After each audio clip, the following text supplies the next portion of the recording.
Olá pessoal, tudo bem? Aqui é o Júnior Boulos, programa da informação e da alegria. E hoje é um dia muito especial, né? Estamos aqui com ele, professor Wagner Romão. Seja bem-vindo. Obrigado, Júnior. Prazer estar aqui com vocês, com o Paulo também, com o pessoal que está assistindo a gente aí em casa. Hoje tem dois professores, né? E o nosso professor, comentarista mais exótico, mais charmoso da TV aqui do interior da região de Campinas. Seja bem-vindo, Paulo Alves. Muito obrigado, Júnior. Muito obrigado, professor, pela presença. Boa tarde a todos. Que tenham um ótimo sábado hoje. Legal. Pessoal, estamos aqui com ele, né? Wagner Romão, professor, doutor e professor da Unicamp, né? Te chamo de doutor ou de professor? Como que a gente conversa essa? Pode chamar de você, de professor, de Wagner, pode ficar à vontade. Então tá bom, vamos lá, Wagner. Wagner, você está agora no Brasil em Foco, para 60 cidades e mais de 1 milhão de pessoas assistindo você. Quem é você, meu amigo?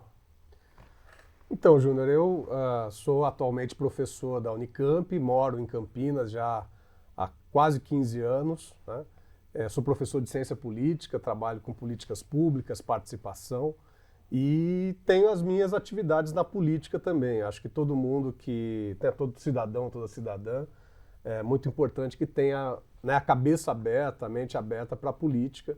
Então já algumas eleições eu tenho me candidatado aos cargos no parlamento, né, na Câmara em Campinas ou na Assembleia Legislativa, e estamos aí construindo um projeto também para o ano que vem. Professor, é muito bom estar com você aqui, porque ao longo do ano passado, durante as campanhas, eu ouvi muito no meio político essa questão da falta de professores para nos representar dentro dessa esfera política. Eu gostaria que você desse a sua opinião sobre isso, pois realmente eu vejo que o nosso grupo é muito pouco representado, não é? Dentro do meio político. Então, eu acho que essas profissões, professores, pessoal que trabalha na área da saúde, as pessoas, funcionalismo público de maneira geral, inclusive, né, ou mesmo quem atua na iniciativa privada nesses ramos, é difícil você ter, a vida está tão difícil, né? A gente conversava um pouco isso também, sobre como está sendo difícil ser professor no estado de São Paulo, e é difícil você organizar a sua vida para isso, né? Eu tento fazer isso, eu acho que é muito importante que a gente, por um lado, seja um bom profissional, seja um professor acessível para os estudantes, né? Na Unicamp, onde eu leciono, a gente também tem que pesquisar, tem que publicar, né? Mas que a gente possa estar disponível para a política também, né? É importante que a gente não deixe a política para os profissionais ou para aqueles que ganham dinheiro com isso, né? Querem só ganhar dinheiro com isso. Por causa que é uma área que o pessoal não valoriza, mas que não é uma área só para nós professores, é uma profissão que é para todos, não é? Sim. Tudo começa na educação, mas isso é muito escanteado dentro dessa esfera política, não é? Eu acho que a educação, ela é talvez seja uma das áreas, assim como a saúde, que ela é quase que uma unanimidade, né? Da importância da educação para que a gente possa transformar as pessoas e aí transformar as cidades, melhorar a vida nas cidades. Sim. Acho que a educação continua sendo uma coisa muito importante. Agora, a gente precisa discutir quais são os termos da educação também, né? Qual é a qualidade, né? Professor, desculpa interromper o senhor. A gente via na última eleição que teve presidenciável, né? Lula e Bolsonaro, né? Eu não entendo que era uma polarização, acho que isso é errado essa fala, né? Eu vi que era briga de classes, né? Uma contra a outra, né? Eu entendo assim, essa é a minha forma, tá? Não sei a do senhor, não sei a do Paulo. Porém, existia uma briga lá que falava que os professores, igual o senhor que é professor da Unicamp, né? E outros professores estavam doutrinando os alunos. O que o senhor tem a dizer para a população sobre essa fala? É correta ou é errada?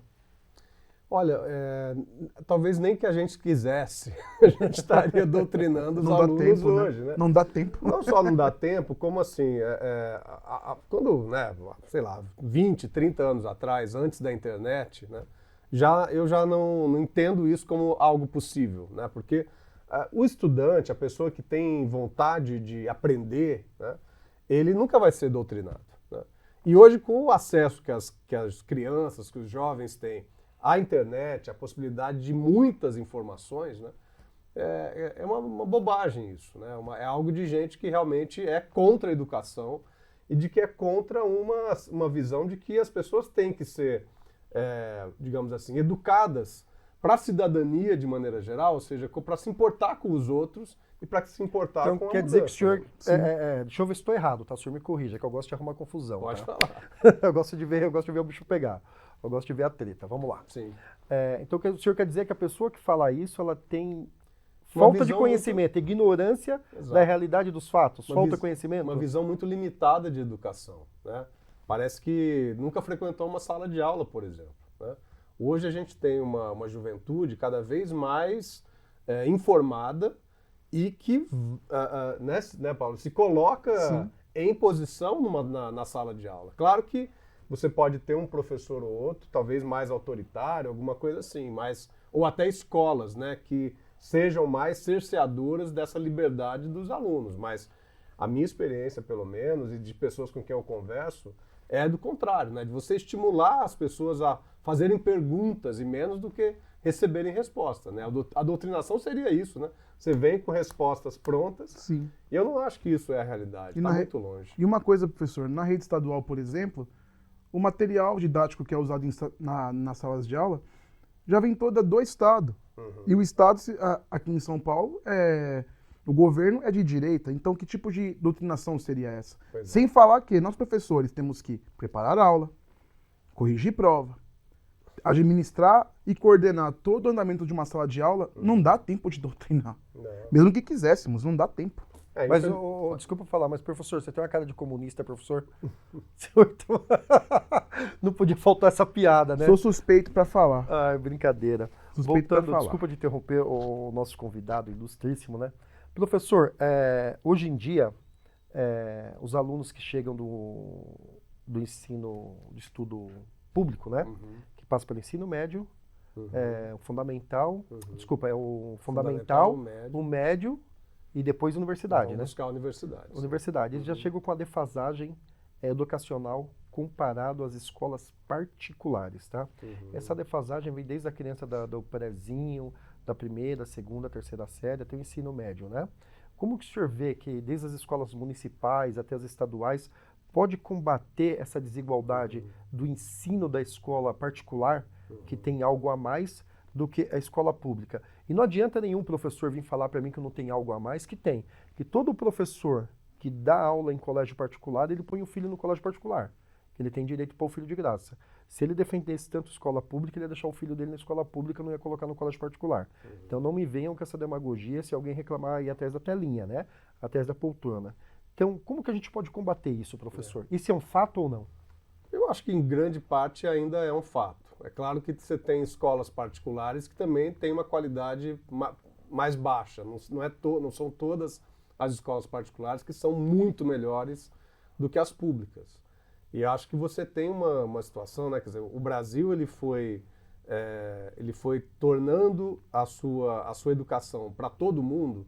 Ali na década de 80 ainda você tinha pessoas que não frequentavam escola na educação básica, né? No ensino fundamental. E aos poucos a gente foi conseguindo universalizar, que é o quê? Botar todo mundo que está em idade escolar nas escolas. O grande problema hoje que nós temos é o ensino médio, né? Porque a pessoa ela já está, né? A pessoa da classe trabalhadora, né? A tendência dela é ir para o ensino noturno.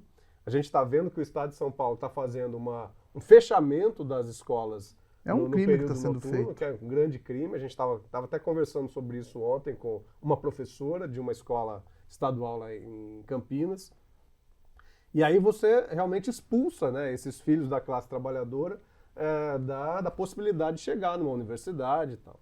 O que as universidades públicas têm feito, né, eu vou falar pela Unicamp, é trazer essa moçada, né? O vestibular, ele acaba sendo já uma seleção, né? Porque ele vai selecionar mesmo. E eu acho que o ideal seria que todo mundo que quisesse pudesse entrar na universidade. Mas a gente tem hoje, eu acho, uma realidade que cada vez mais essas diferenças que eram encontradas na escola particular e na escola pública, a gente trabalha na universidade, né? Então, eu penso que para melhorar a escola pública, para voltar para a tua pergunta, né, precisa de mais investimento, precisa de manter os professores nas escolas. Hoje o que a gente tem também é uma corrida de professor buscando hora-aula. Sim. No caso do Estado ainda, né, a categoria O, né, que continua sendo... Isso quer dizer que tem que ter mais concursos públicos. Tem que ter mais concursos, tem que botar mais professores, tem que fixar os professores nas escolas. Hoje, o professor, muito da violência que se fala nas escolas, né, ela está muito ligada ao fato que os professores eles não têm nenhuma conexão com os estudantes e com as comunidades e vice-versa, né? Então, chega lá um professor, ele vai sair no outro semestre ou vai sair no outro ano, mas é uma coisa que você não consegue manter uma relação com os professores. Eu acho que isso faz toda a diferença. E isso é muito verdade, professor, porque eu tive o prazer de trabalhar na mesma escola durante 9 anos. Então eu pude ver várias turmas, desde o 6º ano até o 3º ano, acompanhar o desenvolvimento daqueles alunos. Mesmo que naquele ano, nas minhas matérias que eu leciono, que é História e Geografia, eu não estivesse com eles, ainda era possível analisar aquela continuidade do que eles estão fazendo. Exato. Agora, nessa correria de pula de escola, às vezes no ano o professor muda de escola 2, 3 vezes. Então isso dificulta muito até essa relação mais empática de professor e aluno. Ela vai ter uma relação contigo, que acompanhou, com as famílias que acompanharam. Agora, o modelo, infelizmente, o modelo da educação é quase que o modelo da punição, né? Quer dizer, o professor que sai daquilo que é a cartilha, né? É quase que uma doutrinação que o Estado faz, né? O professor que sai dessa cartilha, ele pode até ser punido. Ele é punido. Né? Wagner, você é professor, doutor e político, né? Você foi candidato, candidato a... O que você pleiteou na política mesmo? Fui candidato a vereador em Campinas, né, em 2020, e fui candidato a deputado estadual ano passado. Tá, aí provavelmente no futuro deve pleitear alguma coisa também, né? Você, vou te dar um exemplo. Você, o Wagner Pessoa, você é de Campinas. O que você vê que tem que fazer para melhorar a educação de Campinas? Então, eu acho que a educação, até para o pessoal entender, né? Desculpa o corte, tá? Não só de Campinas, como de todos os municípios da região. Sim, um desafio maior para o senhor é doutor, né? Então segura a bucha. Não, e é claro, e acho que assim, a gente tem sempre que pensar que no Brasil a gente tem uma federação, né? Então, o Estado de São Paulo ele vai ser responsável, principalmente o governo do Estado, né? Vai ser responsável pelo ensino médio e pelo Fundamental 2, que são as últimas séries, 6ª, 7ª, 8ª, 9º ano. Os anos finais. Né, os anos finais do Fundamental. E as escolas, os sistemas municipais, em cada município vai ter um sistema diferente. Que aí vai ser o que a gente chamava de creche antigamente, né, que mudou a ideia de creche para a ideia de educação infantil, e o ensino fundamental 1, que são os anos iniciais. Isso, em tese, toda prefeitura deveria fazer. Então a gente acaba lidando... Professor, desculpe interromper a minha ignorância. Claro. Qual a diferença de creche para educação infantil? Porque a ideia de creche era uma ideia antiga, né? Uma ideia de que você resolve o problema dos pais, do pai e da mãe da criança, botando a criança na creche. Né? É quase que como uma forma de resolver o problema do pai e da mãe. Uma babá do Estado. É um amontoado de crianças, um amontoado de criança que o Estado dá conta para o pai e para a mãe poder trabalhar. Né? E aí a gente foi desenvolvendo isso aí, lá nos anos 90, 2000, dizendo o seguinte, olha, não, a criança desde o início ela já está num processo educativo, ela já está ali, ela já pode ser fruto ali de uma pedagogia, já pode ser o resultado de uma pedagogia também, né? Então você mudou essa concepção, a gente já não fala mais em creche, a gente fala em educação infantil, porque você vai ter professoras e professores, as monitoras, né, da educação infantil que vão ter todo um trabalho para a criançada que está com 3, 4, 5 anos. Né? Então, Professor, houve uma mudança importante nesse eu aspecto. vejo aqui em Indaiatuba, a educação infantil, na antiga creche, né? Hoje aqui em Indaiatuba a criança entra por volta da 12:30, 1h e sai às 4h, né? E várias mães são pobres, né? Sim, Tem que trabalhar, empregada doméstica, trabalha no comércio, é aquela mãe que é trabalhadora, trabalha no dia a dia, os pais também solteiros, as mães solteiras que trabalham, né? Então, o pessoal que está do outro lado da poltrona, vou fazer uma pergunta interessante para o professor, né? Como pode resolver essa solução? Porque o pai não vai conseguir pagar alguém para cuidar do filho dela. Sim. O pai vai ficar sem trabalhar porque vai ter que levar o filho 1h e buscar às 4h. Exato. Ou seja, não seria ideal um ensino educacional, uma estrutura educacional de tempo integral, das 8 até às Você precisa, 17 horas? Não seria melhor? você precisa tentar compatibilizar o tempo de trabalho do pai e da mãe com a educação infantil. E é né? viável? Eu acho que é viável, é possível, sim. Você ter uma, né, quer dizer, o grande problema é assim, o Estado acaba oferecendo uma coisa e o pai e a mãe vai lá e pegar ou largar, né? Tem uma discussão, por exemplo, sobre a educação, não sei, aí não seria mais educação infantil, né? Mas seria essa criança que pode eventualmente ficar na parte da noite também. Então, por exemplo, você tem muita jovem aí de 16, 17, 18 anos, a 19, que não faz o ensino médio, por quê? Porque ela já é mãe, né? Então ela não trabalha, é mãe, e à noite ela não pode, porque ela vai ficar em casa com o bebê, né? Então, se você tivesse, né, uma forma de também poder fazer com que as escolas tivessem, né, a guarda da criança ali na hora da escola, na hora da aula, isso seria uma mudança super importante, assim, porque a tendência é que os meninos acabem fazendo o noturno, né, mas as meninas não, porque elas têm essa coisa de, né, quer dizer, da mãe, essa estrutura nossa, machista e tal. Até a imposição social, tudo, Imposição né? social. Cultural, Exatamente. de mentalidades Então, e tudo assim, mais. quer dizer, se a gente conseguisse compatibilizar, né, pensar realmente numa política de bem-estar social, que todo mundo pudesse, na medida das suas necessidades, né, e na medida que todo mundo paga imposto, né, independente de ser o imposto de renda, se é o ICMS, agora tem a mudança da reforma tributária, aí nós vamos ver como vai ficar, mas todo mundo tem que ter direito a ter esse apoio do Estado, porque, afinal de contas, as pessoas, né, contribuem para isso. Né? Professor, outra coisa. Crianças com neurodivergências, né? Com algumas neurodivergências, hoje tem a lei federal que protege elas, né? Que a lei federal fala que ela tem direito a mais um professor para acompanhar na sala. Sim. Mas isso não obriga o Estado e nem o município a fazer. Não seria interessante o município, o Estado, participar desse contexto federal, que hoje no contexto federal é uma lei genérica, né? Que ela não obriga diretamente. Ela fala, ó, tem que fazer. Mas ela não fala de onde vai sair o orçamento, nem nada, e nem obriga os municípios. Então não seria interessante os municípios aderirem a esse pacto de trabalho? Sim. E é uma grande mudança, né? Porque o que aconteceu, né, praticamente desde que esses sistemas municipais e o estadual também foram criados, é passar por cima dessa moçada neurodivergente, né? Que é um pouco esse o termo que tem se utilizado hoje. Eu não gosto muito desse termo neurodivergente, porque minha filha tem um índice bem leve de autismo, né? Então eu sou pai, então eu posso falar, eu gosto de falar, tem autismo, tá? Então minha filha tem um grau de autismo leve, né? Então as mães de crianças com ter autismo entendem o que eu estou falando. Não seria legal atender de uma maneira mais justa e trazer elas para dentro do Estado, porque o Estado atenda melhor as necessidades delas? Sim.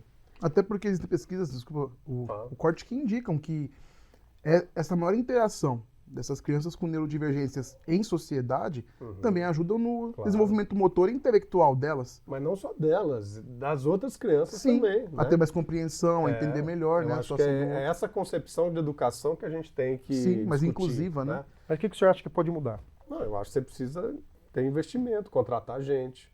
Hoje, infelizmente, nós estamos aí sob o manto do neoliberalismo, né? Continuamos nesse manto, que é o quê? Você ter um Estado menor, contratar menos gente, você terceirizar as atividades.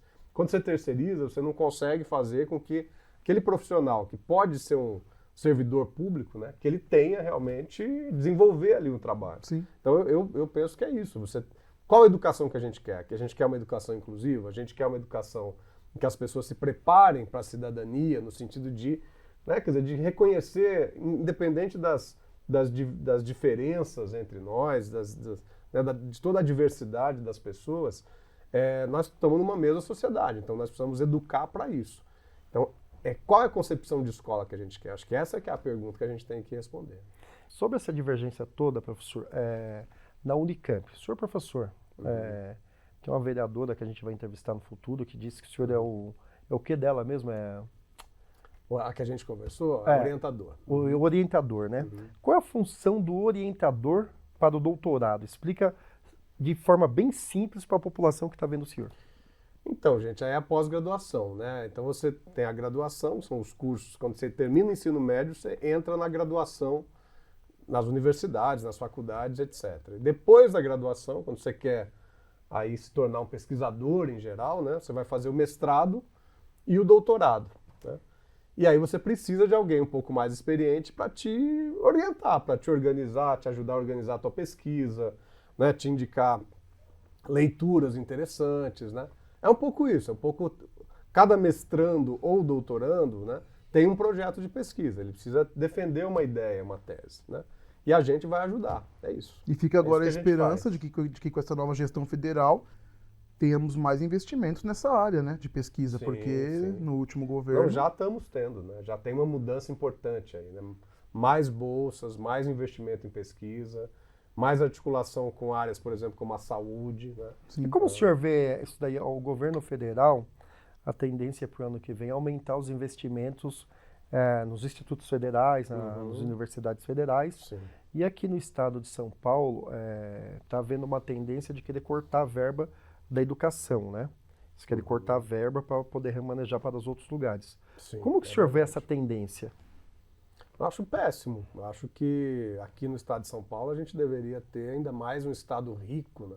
Deveria ter investimento em educação ao invés de você ter cortes, né? O que, infelizmente, é o que nós estamos vendo aí com Sim. esse atual governo que faz uma pressão sobre os professores Qual é o da atual rede. governo, professor? Dê nomes, O professor. Tarcísio, o governo Não fala Tarcísio. atual governo, tem um governo de Campinas, tem o Lula, tem o É o Tarcísio. governo estadual, que está muito pesado, né? E os Nessa- ataques à educação são constantes, né? Sim, de o vários primeiro, lados. o primeiro lugar que eles atacam sempre é a educação. Sim.